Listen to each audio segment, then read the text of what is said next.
Hello दोस्तों, स्वागत है आपका आपके अपने YouTube channel all in one education में। दोस्तों, इसके पहले हम लोग प्रैक्टिस सेट नंबर 1 हल कर चुके थे। चलिए आज हम लोग प्रैक्टिस सेट नंबर 2 हल करते हैं। पहला क्वेश्चन है, सूची 1 का सूची 2 के साथ मिलान करना है। तो इसका आंसर हो जाएगा ये 1564 का सी। 1564 में जजी का उन्मूलन हुआ था और 1575 में इबादत खाने की स्थापना हुआ था और 1579 में मजहर की घोषणा हुआ था और 1582 में दहसाला सिस्टम। ए फर्स्ट का सी, सेकंड का डी, थर्ड का बी और फोर्थ का ए, यानी कि इसका ऑप्शन नंबर सी करेक्ट हो जाएगा। सेकंड क्वेश्चन, किसने एक तरफ संस्कृत मुद्रा लेख के साथ चांदी के सिक्के निर्गत किए? ये निर्गत किए थे option number B, Mahmud Ghaznavi ने।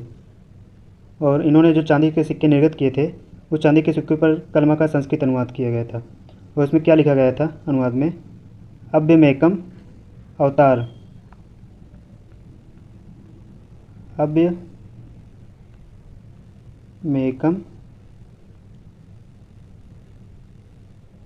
अवतार। चलते हैं क्वेश्चन नंबर 3 की तरफ। दक्षिणी भारत का प्रसिद्ध तक्कोलम का युद्ध किसके किसके बीच हुआ था?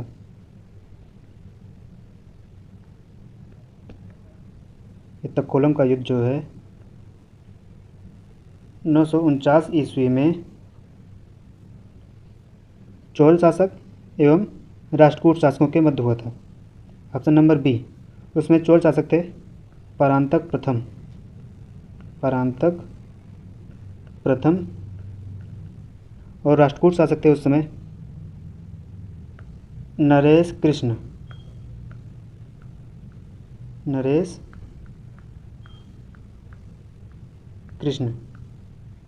जिसमें से ये प्रांतक प्रथम हार गए थे। नरेश कृष्ण तृतीय होगा।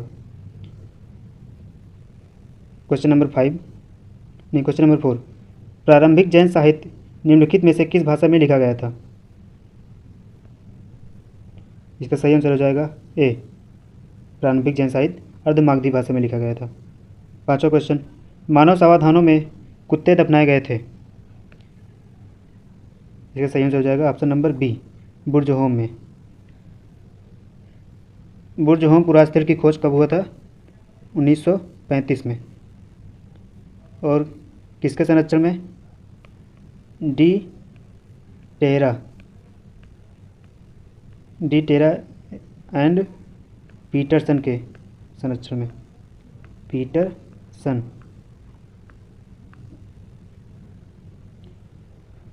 और वहीं समाधान के उदाहरण पाए गए थे जहां मनुष्य के साथ साथ पालतू कुत्ते को भी दफनाने जाने की प्रथा प्रचलित की गई थी। इसके बाद चलते हैं क्वेश्चन नंबर 6 की तरफ।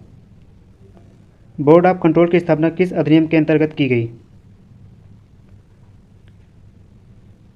बोर्ड ऑफ कंट्रोल की स्थापना पिट्स इंडिया अधिनियम 1784 के तहत की गई थी। सातवां क्वेश्चन, आचार्य विनोबा भावे किस आंदोलन में भाग लेने के लिए प्रथम बार गिरफ्तार हुए थे? आचार्य विनोबा भावे जब गिरफ्तार हुए थे वो कौन सा समय था? 1930। और 1930 में सविनय अवज्ञा आंदोलन चलाया गया था और इसका आंसर हो जाएगा ऑप्शन नंबर सी, सविनय अवज्ञा आंदोलन। क्वेश्चन 8वां, जलियांवाला बाग नरसंहार कब हुआ था? इसका सही आंसर हो जाएगा ऑप्शन नंबर सी, 13 अप्रैल 1919 को जलियांवाला बाग हत्याकांड हुआ था। और ये क्यों हुआ था? क्योंकि पंजाब के लोकप्रिय नेता doctor Saifuddin Kitchlew and doctor Saifuddin Kitchlu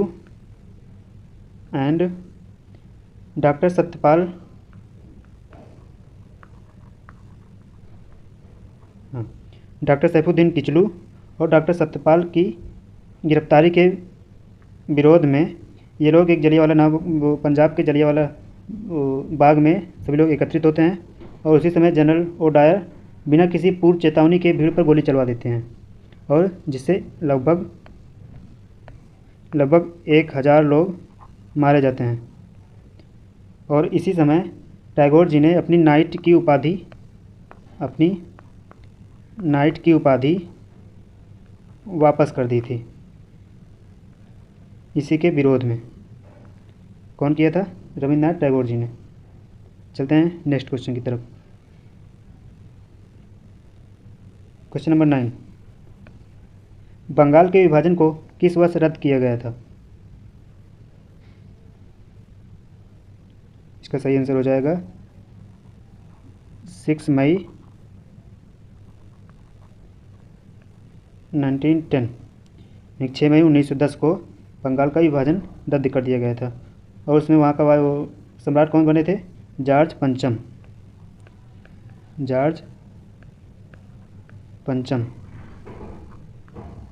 यानी कि इसका आंसर हो जाएगा ऑप्शन नंबर बी, 1910 ईस्वी में। क्वेश्चन नंबर 10, महालवाड़ी प्रथा किसके साथ राजस्व का बंदोबस्त हुआ था? महालवाड़ी प्रथा क्या था? पहले क्या था कि जैसे एक ये गांव है और गांव में ये सब किसान हैं, किसान के भूखंड अलग अलग हैं, सबकी खेती, तो सभी किसान से ये बोला जाता है कि तुम इतना लगा दो, तुम इतना लगा दो, मतलब हर एक किसान से अलग अलग लगान वसूलते थे अंग्रेज़ लोग। लेकिन महालवाड़ी व्यवस्था में क्या हुआ, ये लोग पूरे गांव के पूरे खेत पर एक एक कर लगा दिए थे। यानी कि इस गांव को अब इकट्ठे खेतों को मिलाकर इकट्ठे लगान देना पड़ता था। जैसे ये पहले 5 लेते थे, इनसे से 2 लेते थे, लेकिन अब ये पूरा बोल देते थे कि मुझे 100 चाहिए पूरे गांव से। तो इसका आंसर हो जाएगा ऑप्शन नंबर डी, ग्राम समुदाय के साथ समग्र रूप से। यानी कि समग्र रूप से ग्राम समुदायों को लगान देना पड़ता था महालवाड़ी व्यवस्था में। क्वेश्चन नंबर 11, अपवाह क्षेत्र की दृष्टि से जो विश्व की सबसे लंबी नदी है वह कौन सी है? इसका सही आंसर हो जाएगा ऑप्शन नंबर बी, अमेजन। अपवाह क्षेत्र की दृष्टि से तो अमेजन है, लेकिन अगर वैसे सबसे लंबी नदी देखा जाए, सबसे लंबी नदी तो क्या है वो? नील नदी। अपवाह की दृष्टि से अमेजन है, लेकिन वैसे देखा जाए तो सबसे लंबी नदी नील होगी। क्वेश्चन नंबर 12, प्रधान यामोत्तर ध्रुववृत्तीय तथा विषुवत रेखा का प्रतिच्छेदन बिंदु अवस्थित है किस महासागर में? प्रशांत महासागर में, या फिर घाना में, या मोरक्को में, या प्रशांत अंध महासागर में? इसका सही आंसर हो जाएगा ऑप्शन नंबर ए, अंध महासागर में या अटलांटिक महासागर में। क्वेश्चन नंबर 13, तमिलनाडु में मानसून के सामान्य महीने कौन से हैं? तमिलनाडु में मानसून के सामान्य महीने कौन से हैं? इसका सही आंसर हो जाएगा ऑप्शन नंबर डी, नवंबर दिसंबर में। इसी को हम लोग आम्र वर्षा के रूप में जानते हैं। क्वेश्चन नंबर 14, निम्नलिखित राज्यों में से कौन से उत्तर प्रदेश की सीमावर्ती हैं? यानी कौन सा राज्य उत्तर प्रदेश की सीमा से लगा हुआ है? ये राजस्थान तो लगा हुआ है, झारखंड भी लगा हुआ है, छत्तीसगढ़ भी लगा हुआ है, और ये पंजाब नहीं लगा हुआ है उत्तर प्रदेश से। इसका मतलब सेकंड, थर्ड और फोर्थ ये ऑप्शन नंबर बी है, तो इसका सही आंसर बी हो जाएगा। क्वेश्चन नंबर 15, वर्ष 2001 और 2011 की अवधि में उत्तर प्रदेश की दशकीय जनसंख्या वृद्धि दर क्या रही है?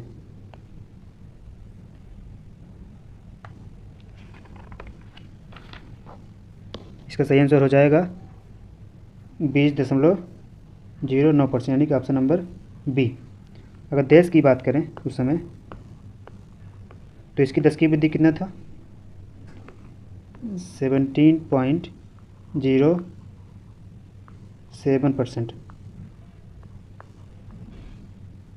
उसमें देश की दशकीय वृद्धि कितना था? 2001 से 2011 के बीच 17.07%। 16 क्वेश्चन, विशेष आर्थिक क्षेत्र नीति घोषित की गई थी, कब किया गया था? इसका सही आंसर हो जाएगा ऑप्शन नंबर ए, अप्रैल 2000 में। क्वेश्चन नंबर 17, अदृश्य निर्यात का अर्थ होता है? अदृश्य निर्यात का अर्थ क्या होता है? एक होता है बैलेंस ऑफ पेमेंट, यानी कि भुगतान संतुलन। भुगतान संतुलन दो प्रकार के होते हैं, एक होता है दृश्य मदें, एक होता है दृश्य, एक होता है अदृश्य। अदृश्य दृश्य में क्या होता है? दृश्य में वस्तुओं का आयात और निर्यात होता है, वस्तुओं का एक्सपोर्ट और इंपोर्ट होता है। और वहीं अगर अदृश्य की बात करें, इसमें क्या होता है? इसमें वस्तुओं के एक्सपोर्ट और इंपोर्ट के साथ साथ सेवाओं का भी आदान प्रदान होता है, सेवाओं का आदान प्रदान और एक पक्षी हस्तांतरण भी होता है। तो इसका सही आंसर हो जाएगा ऑप्शन नंबर ए, सेवाओं का निर्यात। क्वेश्चन नंबर 18, खादी ग्रामोद्योग आयोग की स्थापना किस पंचवर्षीय योजना काल में की गई थी? इसका सही आंसर हो जाएगा ऑप्शन नंबर सी, दूसरी पंचवर्षीय योजना। और ये कब किया गया था? 1956 में। क्वेश्चन नंबर 19, गिल्ट एज्ड बाजार किससे संबंधित है? गिल्ट एज्ड बाजार किससे संबंधित है? गिल्ट एज्ड का मतलब क्या होता है? सर्वोत्तम।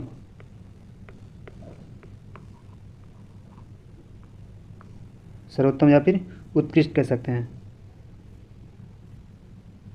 इसमें क्या होता है कि इसमें भारतीय रिजर्व बैंक के माध्यम से सरकारी और अर्ध सरकारी प्रतिभूतियों का क्रय विक्रय किया जाता है। तो इसका सही आंसर हो जाएगा ऑप्शन नंबर सी, सरकारी प्रतिभूतियों के व्यापार से संबंधित है। आगे चलते हैं क्वेश्चन नंबर 20 की तरफ। क्वेश्चन नंबर 20 क्या बोला है? भारत सरकार के नीति आयोग जो आर्थिक नीति निर्धारण का चिंतन समूह है, इसका पूरा नाम क्या है? नीति का पूरा नाम क्या है? इसका आंसर हो जाएगा option number B, national institution for transforming India. ये नीति आयोग कब बना? 2015 में। इसके पहले क्या चल रहा था? योजना आयोग। योजना आयोग। और नीति आयोग के अध्यक्ष कौन होते हैं? प्रधानमंत्री। चलिए क्वेश्चन नंबर 21, इसमें सही उत्तर का चयन करना है। ये पॉलिटिकल साइंस का क्वेश्चन है। पहला क्वेश्चन है, पहला ऑप्शन है सभी व्यक्ति पंचायती राज के सदस्य बन सकते हैं। नहीं, ये गलत हो जाएगा। वह व्यक्ति जो राज्य विधानसभा का सदस्य होने की योग्यता न रखता हो पंचायती राज का सदस्य बन सकता है। ये भी गलत हो जाएगा। सी क्या कह रहा है? 25 वर्ष की आयु वाले व्यक्ति ही पंचायती राज की सदस्यता के लिए अर्ह हैं, सदस्यता के लिए ही अनिवार्य है 25 वर्ष की आयु। ये भी गलत हो जाएगा, क्योंकि पंचायती राज व्यवस्था सदस्यता के लिए 21 वर्ष होना आवश्यक है, 25 वर्ष नहीं। और डी क्या बोला है? ये सभी लोग जो 21 वर्ष की आयु पूरी कर चुके हैं तथा राज्य विधानसभा के सदस्य चुने जाने की योग्यता रखते हों पंचायती राज की सदस्यता के लिए अर्ह यानी कि योग्य हैं। और ये क्वेश्चन ऑप्शन नंबर डी सही हो जाएगा। 22वां क्वेश्चन, कोई विधेयक धन विधेयक है या नहीं, इसका निश्चय कौन करता है? इसका निश्चय करता है लोकसभा के अध्यक्ष। और यह धन विधेयक किसमें है? किस अनुच्छेद में? 110(3) में। क्वेश्चन नंबर 23, बिना अनुमति के कितने दिन संसद में अनुपस्थित रहने पर किसी सांसद को अयोग्य घोषित किया जा सकता है? इसका सही आंसर हो जाएगा ऑप्शन नंबर बी, 60 दिन। अगर 60 दिन तक वो अनुपस्थित रहता है तो अयोग्य घोषित कर दिया जाएगा। क्वेश्चन नंबर 24, निम्नलिखित में से किनको विधि के शासन के प्रमुख लक्षणों के रूप में माना जाएगा? विधि का शासन मीन्स विधि के ऊपर कोई नहीं है, यानी कि विधि ही सर्वोच्च है, यानी कि बिना किसी भेदभाव के समान स्तर के लोगों पर समान रूप से विधि लागू होना। तो इसका सही आंसर हो जाएगा ऑप्शन नंबर सी। इसमें फर्स्ट होगा शक्तियों का परिसीमन, सेकंड होगा विधि के समक्ष समता, और फोर्थ होगा स्वतंत्रता और नागरिक अधिकार। नेक्स्ट क्वेश्चन 25, भारतीय संविधान इनमें से किसका सर्वाधिक ऋणी है? भारतीय संविधान में लगभग 200 से ज़्यादा प्रावधान भारतीय शासन अधिनियम, भारत शासन अधिनियम 1935 से या तो हूबहू ले लिए गए हैं या फिर उसमें से थोड़ा बहुत संशोधन करके ले लिए गए हैं। तो इसका आंसर हो जाएगा ऑप्शन नंबर सी, भारत शासन अधिनियम 1935। Next question number 26। रक्त होता है एक संयोजी ऊतक, एक उपकलित ऊतक, एवं भी दोनों, या इनमें से कोई नहीं। इसका सही आंसर हो जाएगा ऑप्शन नंबर ए, एक संयोजी ऊतक। Question number 27। निम्नलिखित जंतुओं में से किसमें 3 प्रकोष्ठ वाला हृदय होता है? इसका सही आंसर हो जाएगा ऑप्शन नंबर डी, मेढक के अंदर 3 प्रकोष्ठ वाला हृदय होता है। Next question 28। भारी जल है एक, यानी कि भारी जल क्या है? इसमें इसका आंसर हो जाएगा बी, मंदक। भारी जल का उपयोग किस में होता है? परमाणु परियोजनाओं में, परमाणु परियोजनाओं में। और इसे प्रथम बार कब प्रयोग किया गया था? 1961 में। कहाँ? बंगाल में।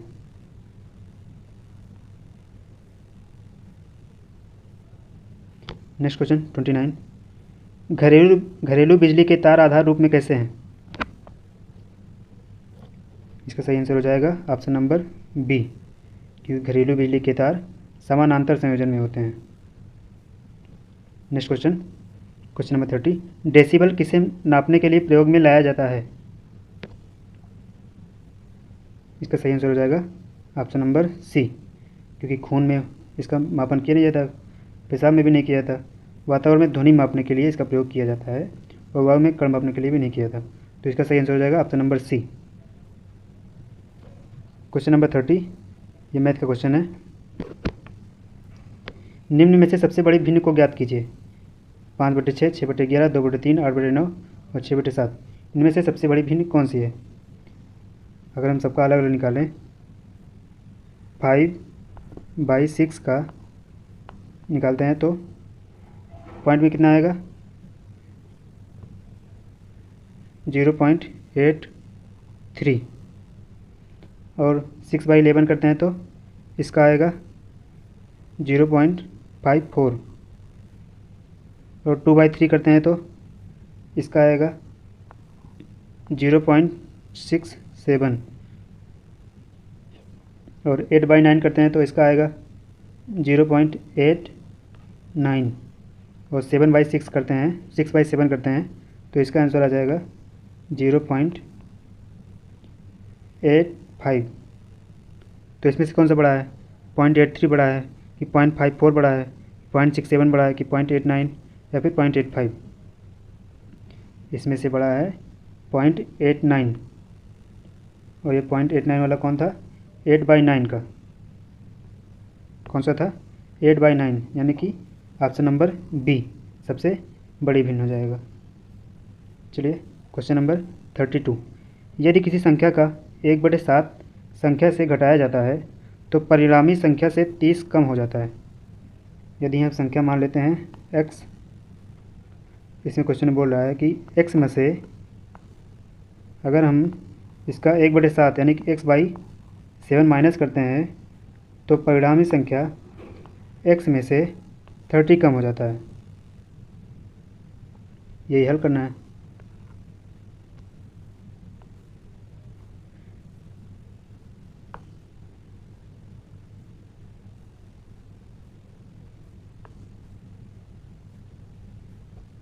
तो इसका आंसर हो जाएगा x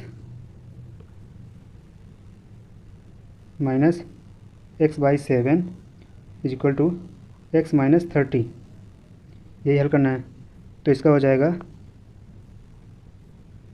एलसीएम ले लेते हैं, 7x minus x is equal to x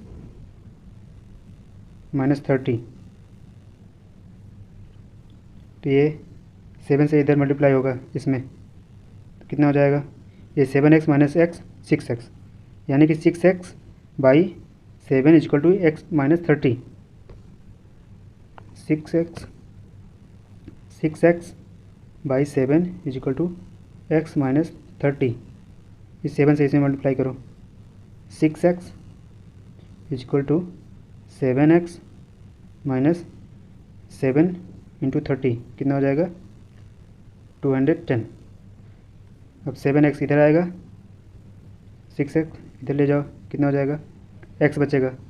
7x में से 6x घटेगा, माइनस होगा तो x बचेगा। x इक्वल टू कितना आएगा, x इक्वल टू 210। इसमें से कहाँ है, ऑप्शन नंबर डी। इसका ऑप्शन नंबर डी सही हो जाएगा 210।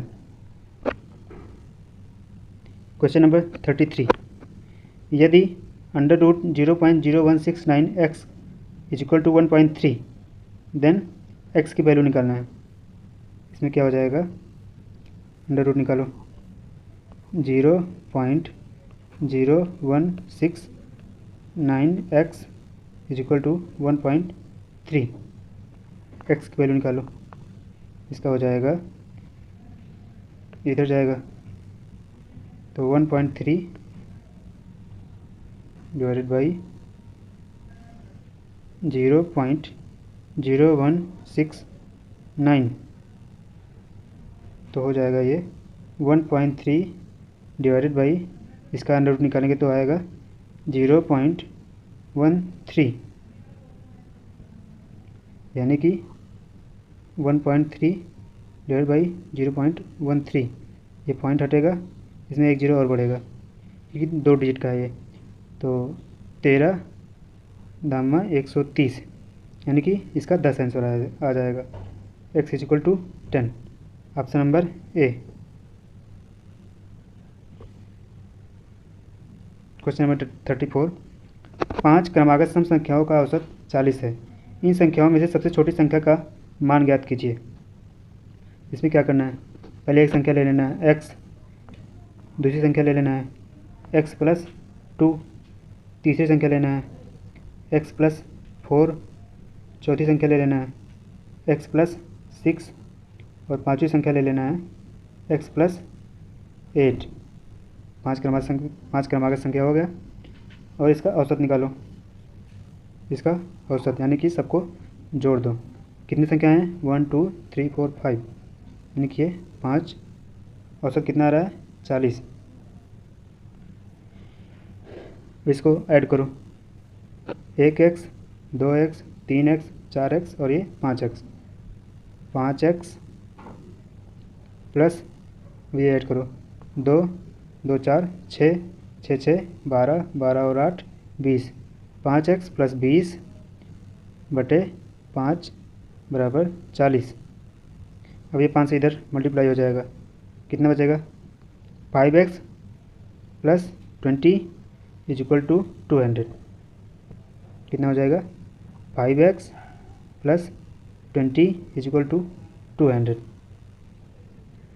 ये कितना होगा, 5x इज इक्वल टू, ये RHS में जाएगा तो माइनस हो जाएगा, तो 200 माइनस 20 180। तब x की वैल्यू क्या हो जाएगा, 180 बटे 5 यानी कि 36। तो सही आंसर क्या हो जाएगा इसका, ऑप्शन बी 36। क्वेश्चन नंबर 35, एक गांव में 200 व्यक्तियों में से 111 साक्षर हैं। गांव के अशिक्षित लोगों का प्रतिशत क्या है। इसमें क्या निकालना है, प्रतिशत। पहले कितने थे, 200, 200 में 111 साक्षर हैं। तब मतलब ऐसे कितने व्यक्ति हैं जो पढ़े लिखे नहीं हैं, मतलब अशिक्षित हैं। 200 में से 111 घटाओ, कितना आएगा, 89। अभी 89 कितना प्रतिशत है, ये 200 का, इसका निकाल लो। 89 बटे 200 गुणे 100, ये 20 कैंसिल, ये 2 से इसमें डिवाइड कर दो, इसका हो जाएगा 44.5%। ऑप्शन नंबर बी 44.5% लोग अशिक्षित थे।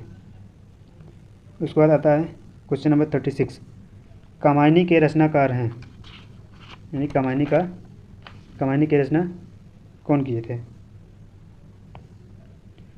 इसका सही आंसर हो जाएगा ऑप्शन नंबर ए, जयशंकर प्रसाद। क्वेश्चन नंबर 37, दूध का धुला होना मुहावरे का अर्थ है। दूध का धुला होना मीन्स निर्दोष होना या फिर निष्कलंक होना। इसका सही ऑप्शन हो जाएगा ऑप्शन नंबर ए, निर्दोष होना। क्वेश्चन नंबर 38, हिंदी वर्तनी के आधार पर सही वाक्य का चयन करें। इसमें से कौन सा वाक्य शुद्ध है बताना है। तुम इसके दाम देते जाओ, तुम इसका दाम देते जाओ, तुम इसके दाम देते जाओ, तुम इसका दाम देते जाओ। इसका सही आंसर हो जाएगा ऑप्शन नंबर बी, तुम इसका दाम देते जाओ। यह वर्तनी की दृष्टि से एकदम शुद्ध है। क्वेश्चन नंबर 39, कौन सा जोड़ा समरूपी भिन्नार्थक है? मतलब इसमें से कौन सा जोड़ा समरूपी भिन्न अर्थ निकालता है? ये अनुचर का नौकर, ये भिन्न अर्थ नहीं निकल रहा है। आदि अंत, ये भी इसमें से भिन्न अर्थ नहीं निकल रहा है। अभिनय और नाटक, इसमें से भी नहीं निकल रहा है।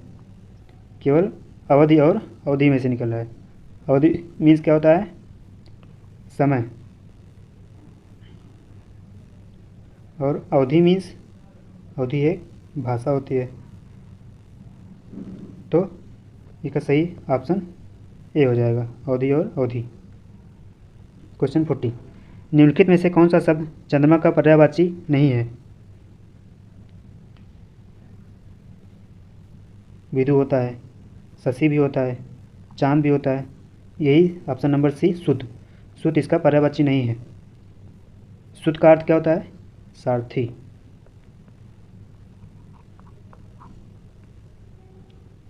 यानी कि ऑप्शन नंबर सी इसका गलत उत्तर हो जाएगा। क्वेश्चन नंबर 40 के बाद ये इंग्लिश का पैसेज है, आप लोग इसे पढ़ लीजिए स्टॉप करके। इसका मैं आंसर बता दे रहा हूँ क्योंकि मैंने हल किया हुआ है।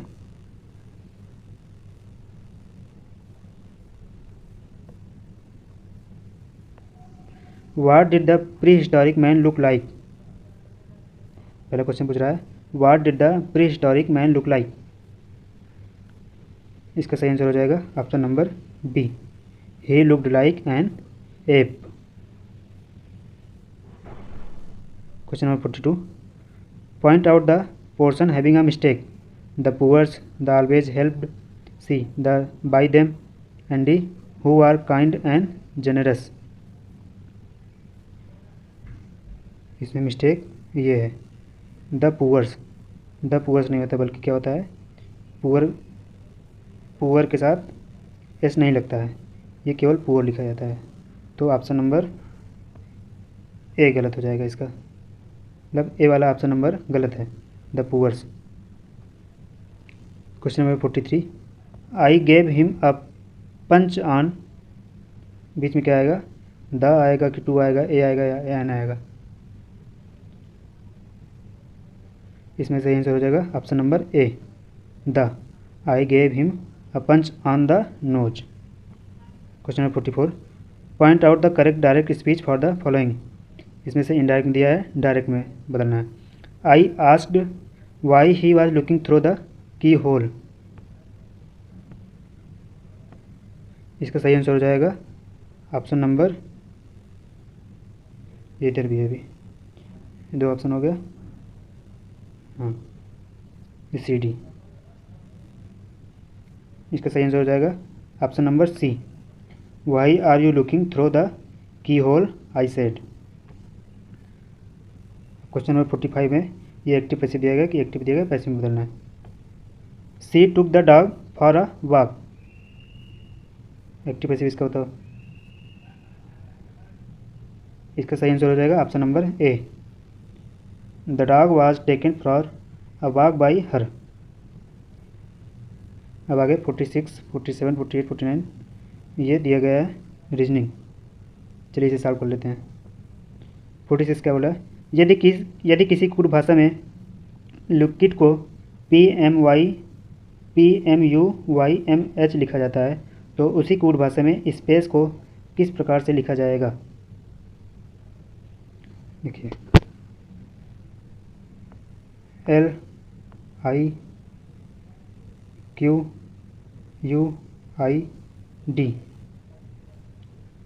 और क्या लिखा जाता है? PMUYMH। अब देखो, ये L से M कितना गैप है? +4, I से M +4, G से U, नहीं, ये Q है, Q से U +4, और उसी तरीके से U से Y +4, I से M +4 और D से H +4, यानी कि ये इसमें से हर एक लेटर के बीच 4 का गैप है। L में 4 ऐड करें तो P, I में 4 ऐड कर रहे हैं तो M, Q में 4 ऐड करेंगे तो U। इसी तरीके से इसका पैटर्न बन रहा है। इसका मतलब अगर हम स्पेस में SPACE, स्पेस में हर एक लेटर में 4 ऐड करते जाएं, इसमें स्पेस में S में 4 ऐड करेंगे तो W होगा, P में 4 ऐड करेंगे तो T होगा, A में 4 ऐड करेंगे तो E होगा, C में 4 ऐड करेंगे तो G होगा, और E में 4 ऐड करेंगे तो I होगा। तो पैटर्न बनने के बाद इसका आंसर हो जाएगा WTIGI, WTEGI। हाँ, इसका सही आंसर हो जाएगा option number B, WTEGI। Question number 47, exam का जन्म 5 जनवरी 2015 को हुआ था, जबकि फैज का जन्म उसके 553 दिनों के बाद हुआ था। दोस्तों, ये कैलेंडर क्वेश्चन है। कैलेंडर क्वेश्चन आप लोग कर लीजिए, इसका कॉन्सेप्ट सब लोग अलग तरीके से लगाते हैं। नेक्स्ट क्वेश्चन 48, ये दिया गया नंबर कुछ। क्वेश्चन क्या बोल रहा है? उपरोक्त श्रृंखला में बाईं ओर से 15वें पद के दाईं ओर 6वां पद कौन सा होगा? इसमें ही बोला है बाईं ओर से 15वें और दाईं ओर से 6वां पद। इसको निकालने के लिए हम लोग 15 में से 6 माइनस करेंगे, और जितना आएगा उसमें से 1 ऐड कर देंगे। 15 में से 6 माइनस करो, कितना आएगा? 9। 9 में से, नहीं, 1 मिनट, चलिए 15वां पद जोड़िए इसमें से, बाईं ओर से 15वां पद। 1 2 3 4 5 6 7 8 9 10 11 12 13 14 15। 15वां पद क्या है? ई। अब ई के बाद से दाईं ओर से 6वां पद, ई के बाद दाईं 6वां पद, ई के बाद दाईं 6वां पद गिनो। 1 2 3 4 5 6, क्या आ रहा है? 8 आ रहा है। ऑप्शन नंबर बी इसका सही आंसर हो जाएगा। चलिए क्वेश्चन नंबर 49, उस विकल्प का चयन करें जो तीसरे शब्द के ठीक उसी तरह संबंधित है जिस प्रकार दूसरा शब्द पहले से संबंधित है। यानी कि अगर त्वचा का संबंध बाल से है तो भूमि का संबंध घास से होना चाहिए। घास का ऑप्शन नंबर सी सही हो जाएगा। त्वचा पर बाल उगती है, वैसे भूमि पर घास हो जाएगा, घास। ऑप्शन नंबर सी सही होगा इसका। क्वेश्चन नंबर 50, इसमें बोला है कि वक्तव्य दिल्ली में प्रदूषण और वायु की गुणवत्ता स्वीकार्य स्तर से परे है, यह उद्योगों और वाहनों द्वारा हुए प्रदूषण के कारण है। इसकी कार्रवाइयाँ दी गई हैं। पहला कार्रवाई है, वाहनों को क्रमशः विषम और सम दिनों में चलाने के लिए समूहों में विभाजित किया जाना चाहिए। दूसरा है, सरकार को नए कारखानों और वाहनों के पंजीकरण को रोकना चाहिए। ये तो हो नहीं सकता। इसका सही आंसर हो जाएगा ऑप्शन नंबर, मतलब ये पहला वाला आंसर कर रहा है, इसका मतलब ऑप्शन नंबर ए, केवल ए आंसर कर रहा है। चलिए क्वेश्चन नंबर 51, निम्न में से कौन सी किताब सरोजिनी नायडू द्वारा लिखित नहीं है? मतलब कौन सी किताब सरोजिनी नायडू जी ने नहीं लिखी थी?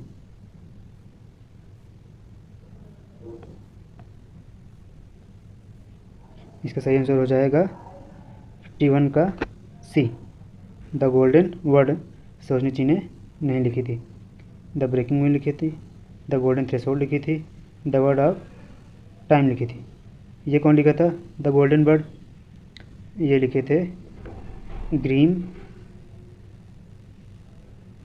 Grimm brothers.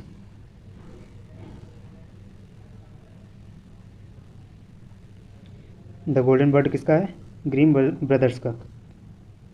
Question number 52, Mohini Attam नृत्य किस राज्य से संबंधित है? ये उड़ीसा का क्या हो जाएगा? ओडिसी।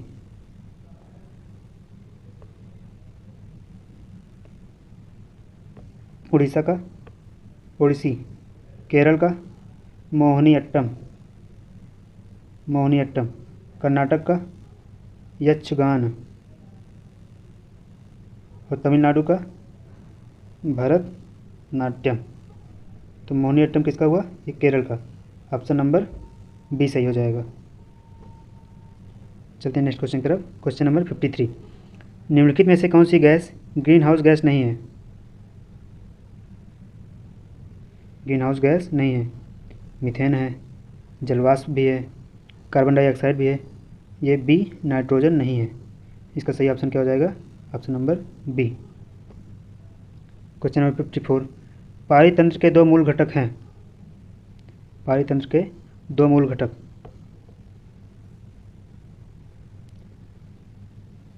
पारितंत्र की संकल्पना कब दिए थे? इसकी संकल्पना दिए थे ए.जी. टांसले ने। ए.जी. टांसले ने कब दिए थे? 1935 में। दो मूल घटक क्या थे? जैविक और अजैविक। जैविक अजैविक, यानी इसका सही आंसर हो जाएगा ऑप्शन नंबर बी, जीवी और अजीवी। क्वेश्चन नंबर 55, पोर्ट ब्लेयर किसकी राजधानी है? पोर्ट ब्लेयर अंडमान एवं निकोबार द्वीप समूह की राजधानी है। क्वेश्चन नंबर 56, निम्नलिखित में से कौन सी भूमि किसी भी देश के स्वामित्व में नहीं है? निम्नलिखित में से कौन सी भूमि किसी भी देश के स्वामित्व में नहीं है? इसका सही आंसर हो जाएगा option number B, Antarctica. Question number 57, राष्ट्रपति द्वारा राज्यसभा में कितने सदस्यों को नामित किया जा सकता है? 10 सदस्य या 22 सदस्य या 12 सदस्य या 9 सदस्य। इसका सही आंसर हो जाएगा ऑप्शन नंबर सी, 12 सदस्य को। वे किसके तहत कर सकते हैं? आर्टिकल नंबर 80 का। आर्टिकल नंबर 80 का के तहत। और किसको कर सकते हैं? जो साहित्य, कला, विज्ञान व समाज सेवा के क्षेत्र में विशेष ज्ञान व अनुभव रखता हो, उसे राष्ट्रपति नामित कर सकते हैं। चलते हैं क्वेश्चन नंबर 58 की तरफ। कौन सा मंदिर एलोरा महाराष्ट्र में स्थित एक प्राचीन हिंदू मंदिर है जो चट्टानों को काटकर बनाए गए सबसे बड़े मंदिरों में से एक है? इसका सही आंसर हो जाएगा ऑप्शन नंबर डी, कैलाश का मंदिर। कैलाश का मंदिर किसने बनाया था? राष्ट्रकूट राजा कृष्ण प्रथम ने। और कब बनवाया था ये? 8वीं शताब्दी में। 8वीं शताब्दी में कृष्ण प्रथम ने बनवाया था। उसके बाद क्वेश्चन नंबर 59, किस राज्य केंद्र शासित राज्य की पंचायत देश की पहली कार्बन न्यूट्रल पंचायत बनी? इसका सही आंसर हो जाएगा option number D, Jammu Kashmir. Jammu Kashmir के सांबा जिला।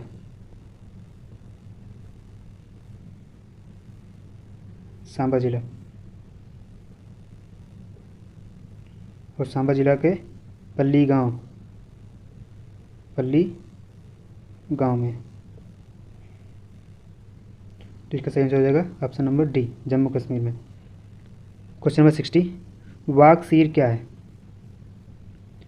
वागसीर है एक पनडुब्बी। और इसका नामकरण सैंड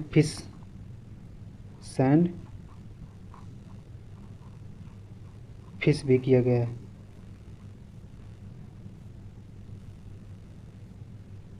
और इस सैंड फिश क्यों किया गया, क्योंकि हिंद महासागर में एक पनडुब्बी के रूप में है, तो हिंद महासागर की गहरे समुद्र में रहने वाली एक शिकारी प्रजाति की ये मछली होती है। चलिए क्वेश्चन नंबर 61, किस विश्वविद्यालय में डॉक्टर अंबेडकर उत्कृष्टता केंद्र योजना का शुभारंभ किया गया? इसका सही आंसर हो जाएगा ऑप्शन नंबर ए, बनारस हिंदू विश्वविद्यालय में। 62, उत्तर प्रदेश के किस जिले में देश का पहला अमृत सरोवर स्थापित किया गया? इसका सही आंसर हो जाएगा ऑप्शन नंबर बी, रामपुर में। क्वेश्चन नंबर 63, सीमा दर्शन परियोजना के हिस्से के रूप में 10 अप्रैल 2022 को गुजरात के किस स्थान पर भारत पाकिस्तान सीमा दर्शन स्थल का लोकार्पण किया गया? इसका सही आंसर हो जाएगा ऑप्शन नंबर डी, नडा बेट में। क्वेश्चन नंबर 64, अप्रैल 2022 में यूनेस्को वर्ल्ड बुक कैपिटल किसे नामित किया गया? इसका सही आंसर हो जाएगा ऑप्शन नंबर ए, ग्वाउल जारा को। क्वेश्चन नंबर 65, अप्रैल 2022 में पहले सामुदायिक रेडियो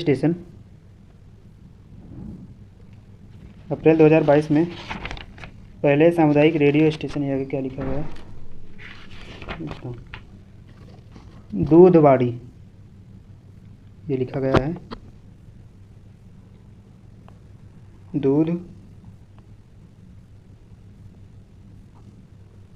दूधवाड़ी। अप्रैल 2022 में पहले सामुदायिक रेडियो स्टेशन दूधवाड़ी का उद्घाटन कहाँ किया गया? इसका सही आंसर हो जाएगा ऑप्शन नंबर बी, गुजरात में।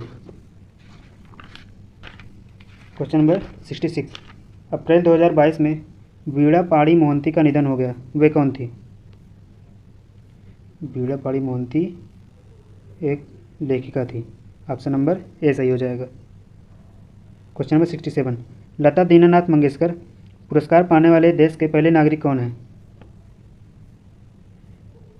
लता दीनानाथ मंगेशकर पुरस्कार पाने वाले देश के पहले नागरिक option number A, Narendra Modi ji हैं। क्वेश्चन नंबर 68, अप्रैल 2022 में किस राज्य सरकार ने सामाजिक जागरूकता अभियान सांस शुरू किया है? इसका सही आंसर हो जाएगा ऑप्शन नंबर डी, कर्नाटक में। क्वेश्चन नंबर 69, 27 अप्रैल 2022 को जम्मू कश्मीर में क्वार जल विद्युत परियोजना को मंजूरी दी गई, यह किस नदी पर स्थित है? क्वार जल विद्युत परियोजना किस नदी पर स्थित है? इसका सही आंसर हो जाएगा ऑप्शन नंबर डी, चिनाब नदी। क्वेश्चन नंबर 70, अप्रैल 2022 में champions of the earth life time achievement award किसे दिया गया है? इसका सही आंसर हो जाएगा ऑप्शन नंबर ए, सर डेविड एटनबरो को।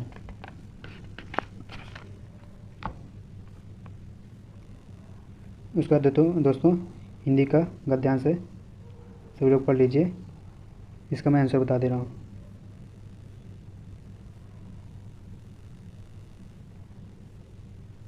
सेवेंटी 71 का आंसर हो जाएगा रवींद्रनाथ टैगोर का जन्म और कब और कहाँ हुआ था?